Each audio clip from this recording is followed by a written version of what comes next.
Well, it's time to start the show. Welcome to the Portress podcast. This is the podcast for the month, I guess, of March and April. We'll just basically do a bit of a review of the last four games that were played out in March and do a bit of a preview of the month of April to come for the Port Adelaide Football Club. This is obviously the podcast for the AFL team. And with me, I have Gavin Watson again. Gavin, hi, mate. How you doing? Oh, I'm good, thanks, Matt. Good. Yourself? Excellent. So, mate, I mean, first month of footy, I guess before we kind of delve in deep and put the microscope into the games and the players and talk about the ins and outs and some of the long-term ins, the long-term outs, sorry, and the potential, I guess the roller coaster, the turnstiles of ins and outs and players, and it'd be nice to see a settled side. So, four games, we've had a win in the pre-season and then two losses in the actual main season of the footy and one win. So it's a bit of a patchwork quilt of all things. So there's good signs, there's positive signs. We can talk about Josh Lai, or you can talk about positive signs in the midfield, and then we can discuss obviously the some of the frustrations and things that are disappointing. So mate, just give you a bit of a rundown how you're going and thoughts in the first month. Oh, I guess the picture around me is sort of indicative of how numerous supporters have reacted to how Port have performed so far. In that, Yes. Some people are wanting to set the place on fire. As you've said, look, there's a transition period from old coach to new coach. Yes, the current coach was part of the old coaching group, but he's got a different philosophy, particularly in defence. He's gone from a man-to-man to a zone defence. Yeah. And when it doesn't work, it makes it look like players are slow, makes it look like players aren't competitive. There are parts of the game where we are competitive, but the defensive aspect is a part of the game that's in transition. Mm-hmm. And as we get better at it, we'll stay in the games for longer. Again, there's certain frustrations and disappointments with how the side's gone, but equally, we need to be looking at the what behind you, the bright blue sky. What sort of things are there for us to hang a hat on? So where's the side going to get their improvement from? And with that improvement means we're more competitive, and hopefully we can really push the so-called better sides and give a good account of ourselves at this stage, the next 4 weeks that we're looking at. All right, so Gavin, just a couple little hot topics that are just ready for this month to chat about. It is a timely thing to talk about just the petrol prices and cost of living and stuff. So topic number one, do you think we'll see an effect in the, I guess, the attendances and how the attendances even will go just for the AFL in general, just with the prices of cost of living, etc. And also, if you just get a little bit minute as well about the Adelaide Oval and the country fans and where the impact on them, cost of living to get to games and stuff for country folk, especially Port Adelaide games and Port Adelaide fans. Oh, look, it'd have to. I mean, the government's asked people to limit travel. Yep. I mean, if it hasn't already happened, the airlines are going to pass on the expenses of petrol. Yeah. And as they always do, once they push it up, it goes up like a rocket and it comes down like a feather. So once the prices go up, they start for quite a while. And so people travelling are making the decision of, do we go to the footy or do we pay bills? Yeah. And so there'd have to be less people going to games. And even the gather round, it's going to be impacted because people travelling from interstate are going to make that decision around whether they can afford to pay probably double what they'd budgeted for the petrol side of things. Yeah, exactly. So it has to, and Port has a large contingent from sort of the York and Eyre Peninsula and country South Australia. Yeah. So some of those people are going to skip certain matches just to look after their budget. Now, I've been disappointed. Just even as a Queenslander, the Gold Coast resident here, with the way the AFL's kind of just brought the season 2026 and launched it. It just feels like a bit of a soft start. The round zero thing. We can't change anything here, but just want to get your just opinion and your thoughts, and just chew the fat on that. Your thoughts on whether the soft start impacted. I guess also too, we didn't have the round one game at home, so it's by the time we finally see the players, and it's a third, it's technically the third round of games on round two. So Yes. just tell us your kind of how you feel about the way that the season started. Well, unfortunately, I think all of the things are that the AFL have ticked all the wrong boxes, like having an extra round at the start of the year and calling it the Yep. zero round or the opening round Crazy. before round one is stupid. And It's 10 not of the impacting 18 anything up sides, in Queensland. I can tell you, it's really that the Gold Coast Suns are. It does not brought. I don't think the Gold Coast Suns Footy Club really can give us a good reason why it's helped them in any way. Sorry, continue. oh no, no, I agree. There's I think it's 10 rounds during this season that have buys in them, and the start of the season needs all of the sides playing 9 games of football so that everybody can Yeah, support their team and get right into the competition. Like, I mean, we've got after round two, you've got Hawthorn waiting 18 days. Then you've got GWS having a massive break. It's yeah. Right now, crazy. as we're And recording, they finish on the weekend. They don't play for another 2 weeks till a Saturday. I think the Saints finish the same time. They got a whole 14 days or 2 weeks till they play us at Sunday night and gather around. Crazy. So we've got a game between there. We've got to play Richmond away.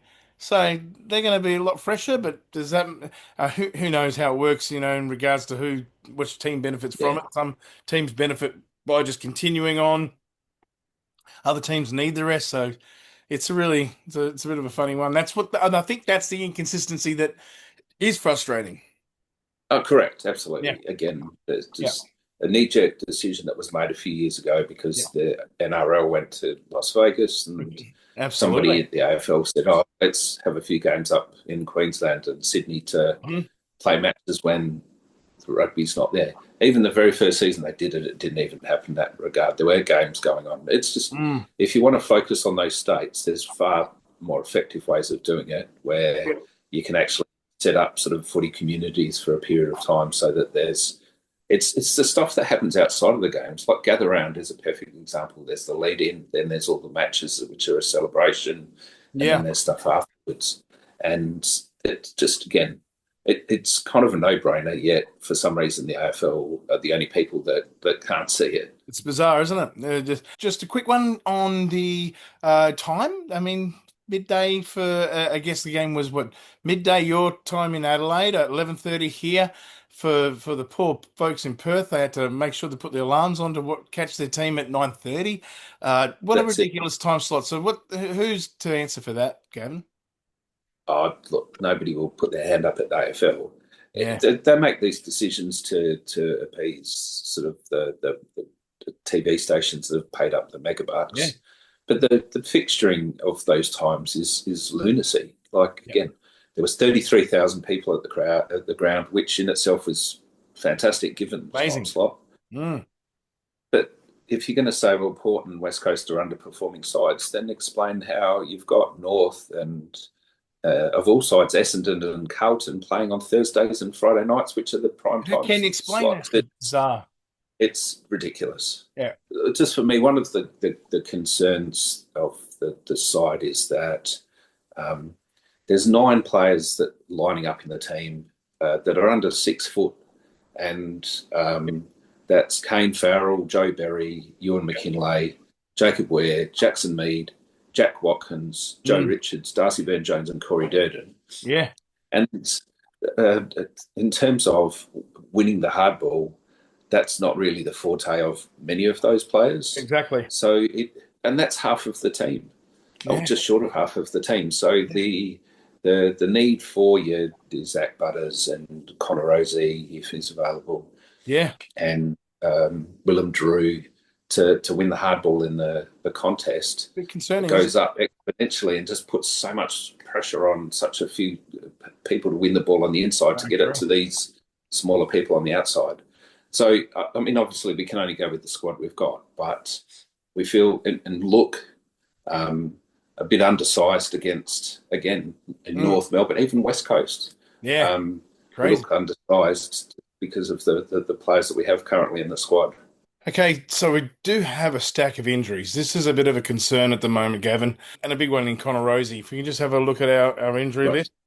What's your thoughts on that, mate? If you just want to run through the list from Moss, Liddy, Rosie, Cochrane, Bergman, Ram, Powpepper, Sin, and Soldo. Yeah, a couple of important ones there. Ram was a big one as well because the club was rating his pre-season work, and here's another 5 to 6 weeks off with the old syndesmosis. And absolutely. Then you've also got Radically. You mentioned before Radically. Can I just? You mentioned before about those players that are, would kind of see ball, get ball that we're missing. Miles Bergman, again, was probably a player that just loves the contest, and we're going to miss him for a couple of weeks as well. Well, they're saying there's a sneaky chance to play this week. Which is nice, isn't it? So, good gosh, good. Fingers crossed. Again, for Port's success this year, we need our best players to play well. Yep. And then we need and Josh Carr called it out after the West Coast game. Yeah. He said, I'm not looking at the leadership group. I'm looking at those people that have been at the club for a while that are just below the leadership group. Yeah. And when the questions are asked, they need to step up and help out. And so he did it very politely, but he's putting the acid on those middle range players that have been at the club for 2, 3, 4, 5 years.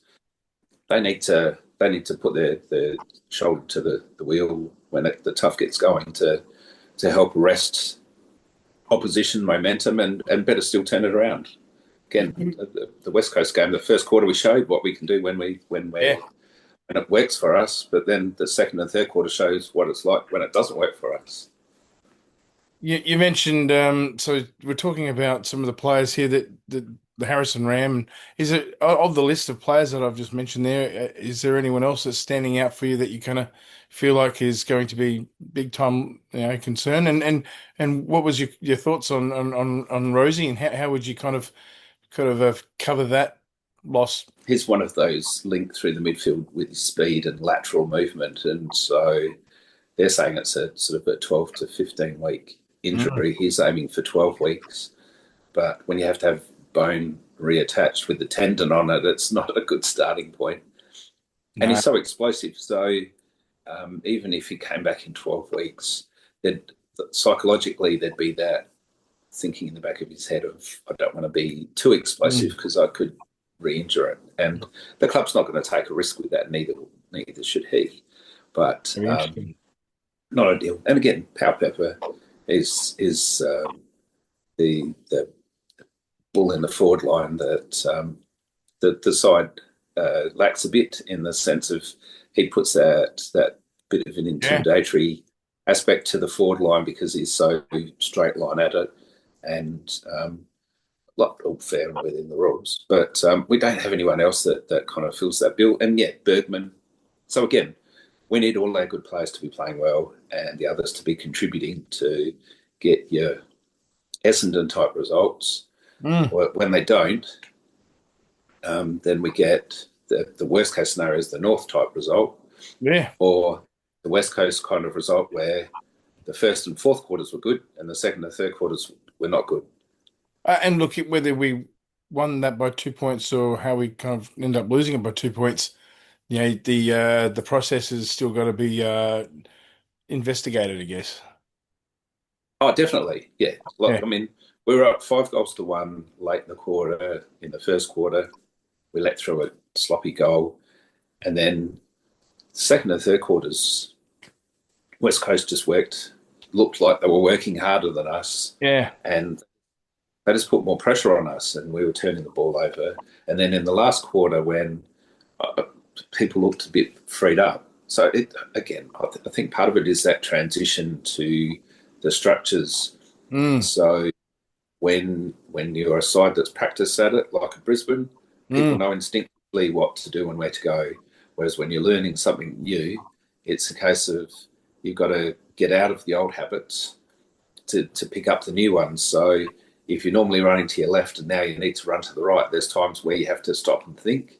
Yeah. And that split second is 2 to 5 meters differential. And That's right. suddenly you're behind the contest. So Now, is again, there? it's Sorry. not burn the building down, doom and gloom. No. There's a transition phase. Should we do better? Effort costs nothing, and there's times where the effort has been questioned, and that's not cool. Well, I think if we had far more experience as a side, so all that we're going to talk about now, the debutants and how the side needs to just almost take a season to blend and work, how players operate and kind of players kind of blend to the system and the system blending with the players and their talents and just for everything finding its settling point. It takes 12 months for the team just to kind of find the gel and find their groove. It really does. For not, they can be a look, AFL looking side and have moments, but to be where where you're consistently able to just ragdoll other sides, even really good sides, and just be a winning side, that might take another 2 or 3 years just to be a side that's just absolutely can guarantee you that not only because you can guarantee effort right now. Effort's that's a baseline. You never want to talk about effort because it just should be fait accompli, but it's about delivering and having an elite talent. I still think there might be because you got Josh's first season. There's a legitimate argument to say, look, the side that we have now, it's not the side at all that we'll have for our next premiership. Will there even be players, we'll have players come and go before we, get a premiership. Not to say that we won't have to take another 10, 15 years or something. I'm just saying, in the time that we'll think it may not be some of the debutants that we've had that will be part of the next premiership side. So it might be in, say, 3 or 4 years' time, but we'll have to kind of work at finding, the talent that's at the best at their time. And will Zach be there? Or so Connor will obviously be in three.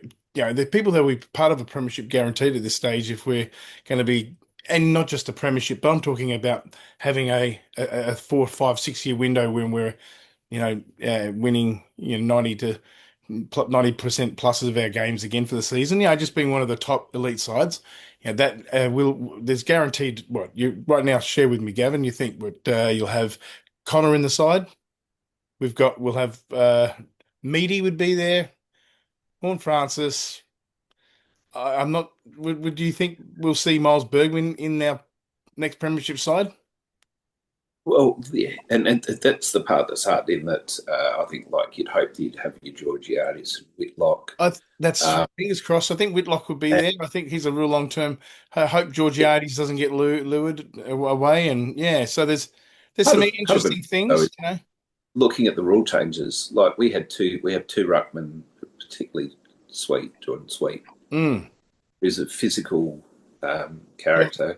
They've changed the rule now, so you run and jump. Yeah, and he's stronger than Dante, but Dante's a better jumper. If we could meld the two ruckmen together, we'd be laughing. But we don't have one or the other. So, which is a topic. The other things as well. Do you think we might see that in the next month? Can I throw that in as a topic right now? Do you let them play together? Yeah. Do you think that you can see Josh flirting with that at all or not for the foreseeable future for the next month? I think the issue is that neither of them can really contribute as a forward. They're either the ruck or they're the bench, and you don't want to. I don't think you want to waste a spot on the. Well, it's not waste, but you don't want to have a spot on the bench for a ruckman.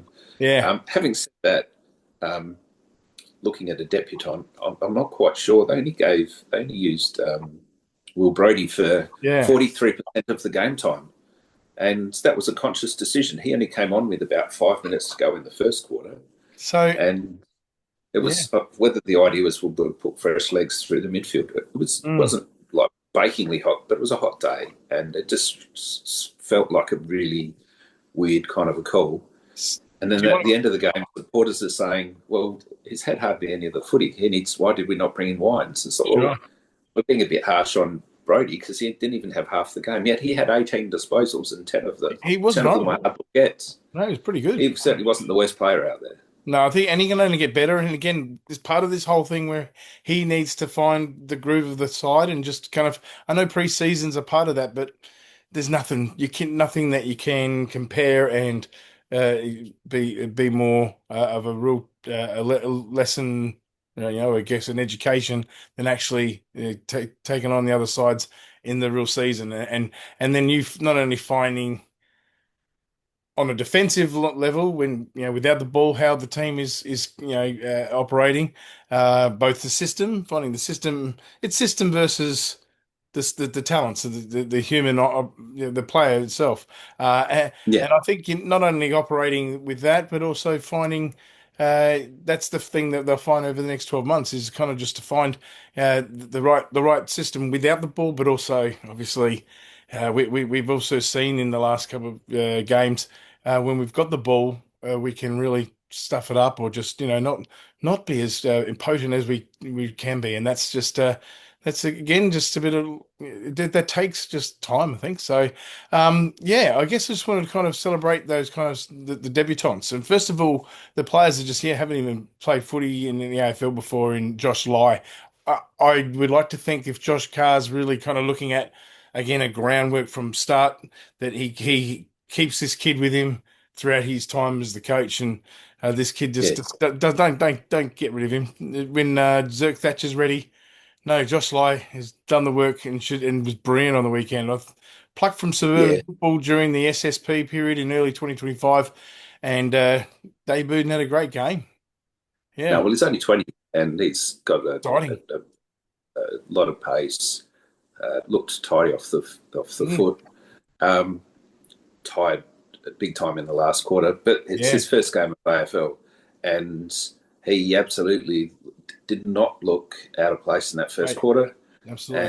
and he gave a good account of himself, and um, yeah, that kind of run and carry is what you want off the half back line, and like Josh Sin was somebody that did provide a little bit of Yeah, we're that. missing that. Um, so yeah, look, in terms of other debutants, Jack Watkins, he played in Beautiful. 25-year-old started the rookie. season. We Jacob Weir and Corey Durden, the Yep. club debutants, and yeah, you've covered the other two, Brody. and Josh Lai and Will And Grady. Mitch Zadell as well, which he Yeah, was he had was an on. extended He was bench an emergency, emergency, so he so hasn't played. But I saw him have a pretty good game against the Bays, which we lost the first round in the SANFL on the weekend. yes, yeah. Disappointing, but hopefully we can get a win down the track against one of the SANFL sides. When we last spoke, we're ready for a game against the very lowly West Coast, and sure enough, 22-8 to 9-13, what 140-67. That's a 73-point win. You're feeling pretty good, and it's happy days. So we go to after that, there's a couple of weeks off, and just before we kind of get going to the first round, how did you feel after you going to go leading into our proper, I guess, round one against North Melbourne on the back of a West Coast win over in Perth? Or Port Adelaide beating West Coast.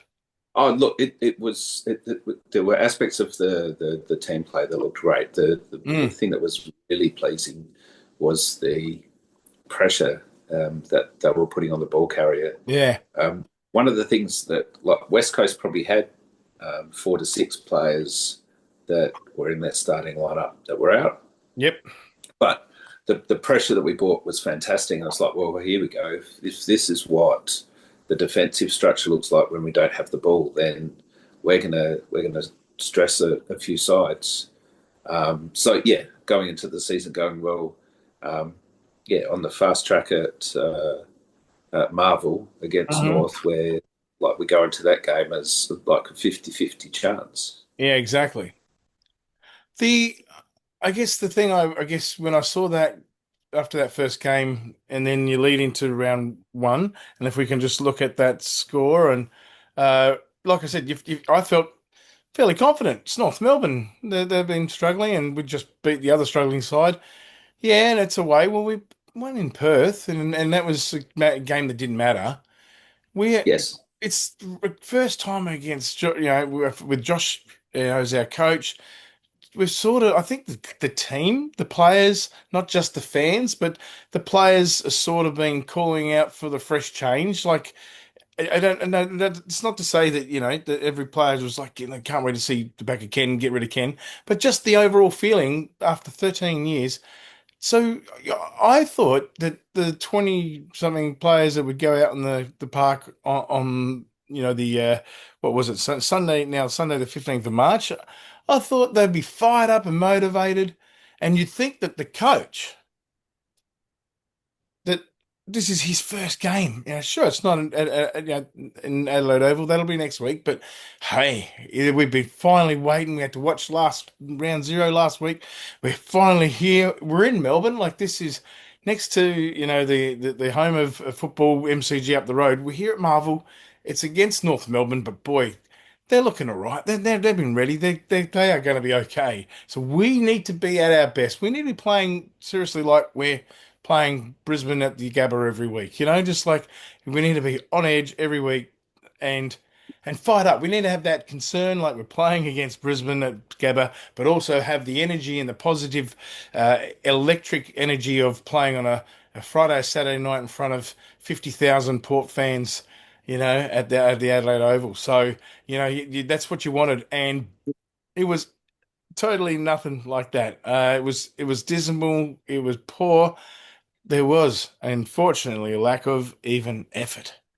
And you hate to Mm. say that. And it was just there was, and then even Josh Carr, whether he was jumping on the front foot with his, and giving the pass to all these other players for comments throughout the week in the media, he kind of laid himself on the sword and said, "Hey, it's on me," and which was really kind of good. I really appreciated that honesty straight away. He wore it. A 46-point loss to the Kangaroos. No disrespect to the North Melbourne. That's no. In fact, it was disrespectful to North Melbourne to kind of lose like that instead of put an effort in and make them actually earn it harder. Yes. Yeah. To genuinely, if you really want to say, so it's no well done to North Melbourne for going, bugger it, we're just going to punish you, and they just took advantage of that, as we saw again on the West Coast did in round three, sorry, round three. So I think you look at what we're looking at now with the ups and downs, and that's the thing, like I was saying about when's the next team that's going to be consistent. It's also so much here in the head about that bringing that effort every week and having an urgency. If I could just give you a bit of a chat to you too, Gavin, about something before we're going to get into the Essendon and the minutiae about winning a game against Essendon at home in what was that, in round two. One of the things I guess is that how when there's the club's got a brand or something they're playing for. The thing I feel like I'm missing at the moment, and something I just want to kind of get your feedback on, is the feeling of what's the mission? There's been no, and Josh Carr, I'd like to see him get on the front foot and be a little bit more animated, I guess, and just show me where all that, just that getting pissed off kind of stuff is. He seems very just, everything's matter of fact, I've got it covered. I'm going, I want to see something else, but I'm trusting the system and trusting in him. But my point I just want to kind of get to is I'm feeling like, and I just want to see if your feedback on this is, yeah, the lack of a mission or a plan, a strat from the club. It is you, because we saw it. It's Charlie Dixon. We saw the plan. We saw Ebert. We saw Humphrey, what's his name? Westhoff's kind of. We saw where his role was. Even prior to that, where Jackson Trengove was. But at the moment, it just feels like it's a little bit of hit and miss. Vicentini one day, one week, and then suddenly we got Sweet the next, and it's so. I think the learning on the fly and learning reactionary as opposed to proactive. There's a whole lot of things I want to see where I want to see the club. mature, and I guess I want them to mature overnight, and that's just not going to be. But I want to get your thoughts on one thing that could have come out from the club, even just on a membership kind of drive of a mission. Fresh. Don't disrespect. You're not disrespecting Kenny with it. This is all about Josh and Josh's path, and I just feel like there was an opportunity missed. No, agreed. Look, if you look at Melbourne, um, they had their coach out the front. They invited the media in, and he Yep, King. walked them through aspects of what he had planned for the club. Now, admittedly, at the time, everybody came out and went, "Well, that was a bit weird." But nowadays, the way that clubs run is so different to how they were run 10, 20, 30, 40 years ago, in the sense of your head coach was your head coach. And nowadays, there's a coaching group. And if you want buy-in from the supporters, then, yeah, absolutely. You don't need to lay out the entire, like, hey, everyone, we've sent you the game plan in the mail, but you need to outline a few things so that people can kind of say, okay, yeah, well, I get this. Not just be patient, be patient. Well, A what are fight we for being Butters. for? Fight for Butters in the media. Show you pissed off and just no, no, no, no, no, no. He's ours. He's ours. Look, to the end of the year, he's ours, and we are going to do our best to keep him after that. And look, Yeah, let's just be honest. Let's say it out front. Just peel back the and but you're not being, but also just like all the rubbish about other people trying to lure him. He's ours here, and we're doing absolute best to keep him. That is the matter of fact. But we're going to fight for him. Absolutely. We love him. We love Zach. I want to hear that. I don't know why. If that is showing vulnerability and weakness or something, the club's fearing or something, then so be it. It's the reality of what's happening. The kid might leave, and yeah. I'm sick of it. I hate when the players want to leave. There's a part of me there right now that's just wanting to enjoy every moment with watching him play for our Maybe jumper they because he may not be after this year. This maybe is they already so they sorry. don't want to waste any. Maybe they already know, and Yeah, so they don't want time and effort and energy on it. Um, good Josh point. Carr did come out and say that anybody that is interested in him, that Port have the finances to be able to comfortably match what anybody offers him. Yes. So Yeah, he if said you're some good coming for stuff. it, you'll need to come with plenty of collateral. Yeah, no, he Just has in said terms some good things. I just want to put it on the record there. You're right. I guess I'm just probably of, they never haven't enough, been but as they haven't been as maybe as forthright with it as what they and yeah, as they should have been. The coaching aspect of it these days is kind of interesting in that um, someone like a Mick Malthouse would mm, be an epic fail these days because you're fire and brimstone. A little bit. I mean, you saw with Adam Kingsley, he did give a big spray to GWS that came up on their clips from last year. But they're an occasional thing. The players these days, they're more about the give them the hugs and yeah, the warm fuzzies than yeah, as opposed to the cold tinglies because they shut off. So um, yeah, I guess different coaches go about it in different ways, and hmm they're not necessarily in front of the media going to portray how they are behind the closed doors. But I'm pretty sure he's not stomping around and bashing the desk. It's early days. Um, there might be direct conversations with certain individuals saying, "Look, this is what you need to be doing, and you need to be doing it like this way for this yeah. reason." And here's like 1 or 2 weeks for you to turn that around. Otherwise, we're going to start giving other people um, a go to be able to do that. Mm. And yeah, look, I think part of it is like with all sides, with possibly the exception of Essendon because they're like just a basket case, Yeah, but all sides want their sides to be successful. And Port say they exist to win premierships. All sides exist to win premierships. yeah, exactly. And um, do we want the best about for our side? Absolutely. But should we be realistic in that? In that the sense of it's not like, well, if we're not having a crack for a premiership, then we're useless and we should get rid of the coach and Mm. uh, we're terrible. There's sometimes, like again, about being a supporter is at the moment we're on a bit of a roller coaster, and unfortunately there might be some more downs than there are ups. Yep. But if you don't get your bum there to watch, you're going to miss those games. And again, we're supporters. We're not barrackers. Like, we need to get there and show our support. And sure, you can show frustration too. And as we talked about, like, sometimes the side will look like they're not having a crack, but I think that's part of that transition to the zone. Once they get the zone sorted, then you'll watch that the opposition sides will really struggle to score. And that's what happened in that West Coast game in the last trial match. They couldn't score because the zone was set up well.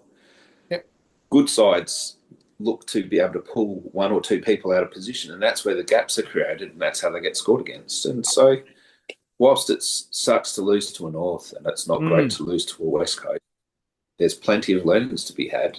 And then the concern will be as if in the next 4-week period that there is no noticeable, even if it's only gradual, but if there's no noticeable improvement, then we can start to say, well, hang on, like what's going on here? And again, it's kind of this. We're on the journey at the moment, and hopefully the destination is the premiership. And like you've said before, is this year? Probably not. Is it next year? Probably not. But what does that look like, and how are we going to get there? And what is the structures, and how are we going to achieve it? They're the sorts of things that it shouldn't just be going and watching the game to figure it out. There should be pieces of that put out for us to be aware of. Well, we've put Todd down defence, not because of the fact that he's had concussions, but we've put him down defence because he's got a penetrating kick. Alirali doesn't. Doesn't. We want someone that can take a good overhead mark, read the play well, and can hit someone lace out. That's why he's back there. But that's us guessing why they've arrived at that. And again, it's not giving your game plan away. It's actually giving the supporters some confidence and the player confidence. Hey, this is why we're doing it. And again, we'll be competitive in every game. It's just how long are we competitive in every game? And the North game, it was almost a quarter time. Mm-hmm. The Essendon game, it was all the way through till halfway through the last quarter. The West Coast game, it was the first and the fourth quarter. Hopefully we can do more Essendon-type efforts than we can North-type efforts. Well, which leads me to, so round two, Sunday afternoon, we do it's a members round. It's again, like I say, do you really need to manufacture the emotion, the energy? Here you go. You've just had your pants pulled down the week before. So it came out with a 63-point win. How much was that, Port's doing, and how much was that, Essendon handing that to us? So I guess it's there are so many positives for it to kind of say, hey, bottle this. Can you do this and replicate this against a really good sides? Maybe not, but maybe you can. And just so there's a bit of a bit of test and trial and error. But yeah, I guess that's that there's still positives out of a win like that, which keeps us up the 11th on the ladder. If we can keep some wins now against the less Richmond and St Kilda, it just keeps us closer to 10 than closer to 18. Yes, yeah. So Essendon, how did you feel after that? The emotion of it? Did you recognizing that the opposition was obviously very poor, but still seeing little positives and little personal positives right across the field? The momentum when we had the ball, we were able to work through Essendon. Like, from my point of view, that the way that all sides play now, it's so fast-paced that the last quarter's sides are running like they've got concrete boots on. Like, those that can still run above the ground are worth their weight in gold, because most people are rooted. And that's right.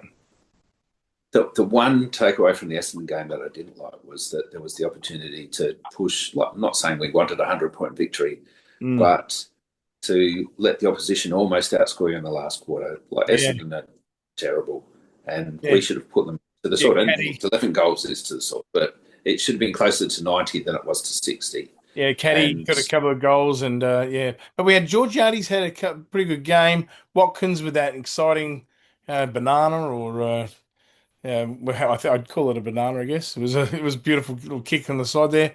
It was a pretty good win. The following week we get again, and just the week just gone, a rude shock against West Coast, who we defeated, at a pre-season, but a big win only a month ago. As you say, some players that came in like Elliot Yeo and other players that came in. So look, they were primed and ready on the back of a win against North Melbourne last week. I don't think they're ever really afraid of Adelaide Oval with their history of wins in that 2017 final. So yeah, they yeah, were when we were ripe for the picking in some other ways. I guess we are going to be up and down. We're going to be stinging from this, so we might beat Richmond, and then we might be comfortable and lose against. So I think that's the concern, the immaturity of our side. Thoughts after a loss to West Coast, and I guess when you say when we look at the process and whether we won or lost by 2 points, there's still things, and this is what Josh Carr is talking about. He's saying, "Hey, the way we're reviewing this is the same. We're going to be consistent." Okay, cool. As long as it's going to bear positive results. If not, then exactly. Yeah. you need to kind of rethink how you're assessing and judging players and your own performances, or how your expectations. So yeah, your thoughts on the after a West Coast loss? As we've touched on, they started really well. Poor right towards the end of the first quarter. The second quarter was probably the worst quarter of the game. The third quarter wasn't much top, and it looked like West Coast just brought more desire and want than Port did. We were a little bit undersized in defence, and then we had Radaglia go off. So then they threw Luco down back, Yeah, and that's his so foot skills. desperation. Oh yeah, but look, he has played a lot of defence, so he Correct. understands how to play defence. I think his Yeah, yeah, preference yeah. is to go forward. He directly hit targets in the forward 50 from the wing Mm. that led to shots for goal. And so just, yeah, look, dumb decisions. And they're not transition errors. They're Oh. just skill errors, like hitting the wrong target or Yep. playing on and kicking it into the mark. The coaches does that. That's junior footy stuff. That's just He's got an some ability. of that's experience, and that Yeah. inner calmness is these. I do the basics, and I do the basics well. When I'm doing the basics well, then the other stuff will happen. But Don't force it. but Gavin, the coaches is also he's got an ability to shank it so badly, but also he's got an ability to do a kick that would rival the kind of memory of Warney's Gadding ball. He's got an ability to do a piercing kick that's heat seeking in straight to the chest of our forwards, and he's or kick a goal that's just amazing. He's got this great kicking. It's like laconic and casual as you like, but and that's probably a problem with it. One of his goals, beautiful. The next one sprays it. It's like frustrating. So, but no, he's Yes. exciting as well. We only got a few minutes left. Okay, if we want to, I guess I just want to look into our little preview of the following month, and if I can just get this up. So. 50 for me. I'm just going to give you my next. So we've got 4 games, so round 4 coming up against Richmond at the MCG this Saturday afternoon. Sorry, Saturday the 4th of April, Easter Saturday. So put that in your diaries, everyone, and jot that in your calendars. Easter Saturday, in the afternoon MCG. Sit down and watch that one. Victorian fans, get out and cheer for the Power and go and see the boys. A week later, on a Sunday night gather round, I've got the shirt here. A bit of a shout out to the Mega Sports Store. Oh, look at that, Chris. The Mega, is that they're working there? The Mega Sports Store over near Ashmore in Queensland. Here, we've got this hat, and I bought this online from the club, so love it.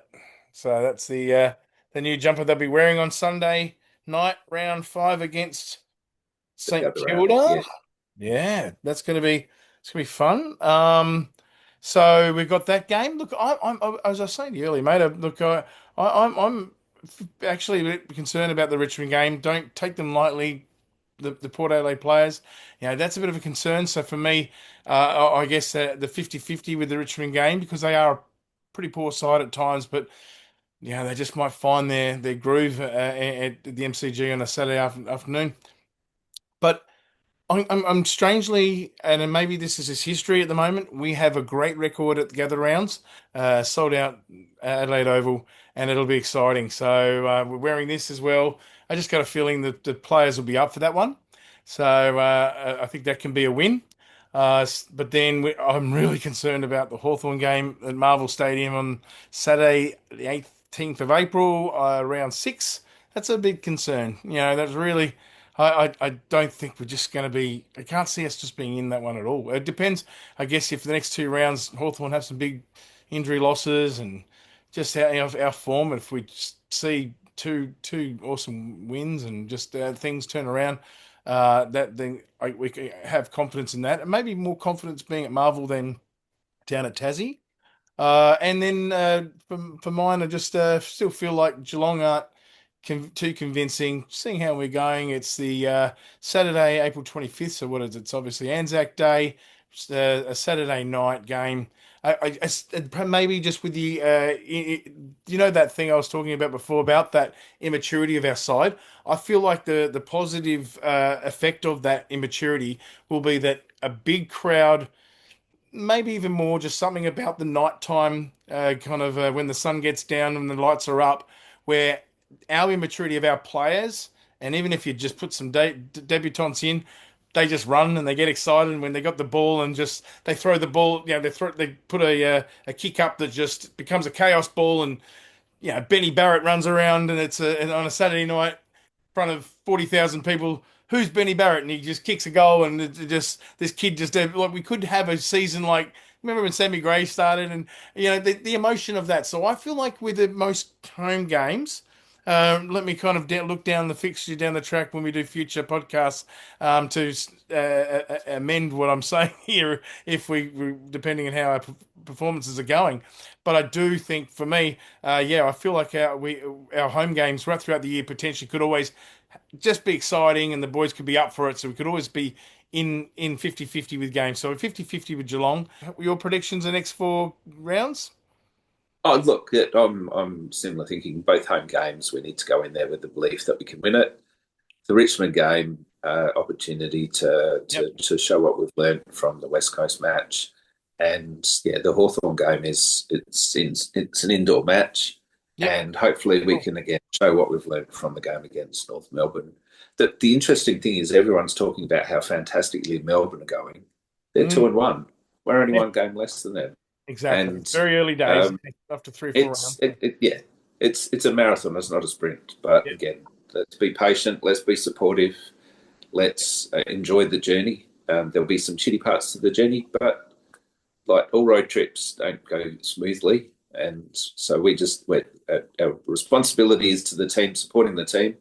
Support each other. Let's not burn the joint down. So rounds 4, 5, 6, 7. We'll basically do in a month's time. It'll just be basically in the lead up to the showdown on the round 8 against on the 1st of May on a Friday night. Thanks very much, Gavin. This has been the Portress podcast. We'll chat to you guys in a month's time. Take care. Go the Power. Go the Power. And they could